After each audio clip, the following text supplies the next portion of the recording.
থাকবেন, সুস্থ থাকবেন, আমার জন্য একটু দোয়া করবেন। আর সবাই দই কিনতে আসবে বলো ভালোভাবে। সবাই দই কিনতে আসবেন, ভালো দই পাবেন, টাটকা সাদা দই পাবেন।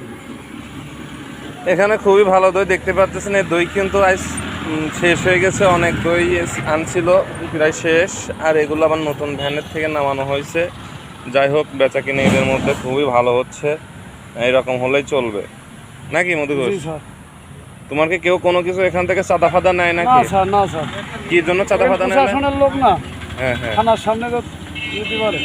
ও হ্যাঁ হ্যাঁ। 200 টাকা কেজি মা। কত কত নেবেন, কতটুকু নেবেন? কেজি 200, কতটুকু নেবেন তাই কোন? কয় কেজি নেবেন? একটু বেশি হলে সমস্যা। ওর বাবা, কম নেবে। 1 কেজির বেশি হয়েছে। 229 টাকা, প্রায় 200 গ্রাম। যে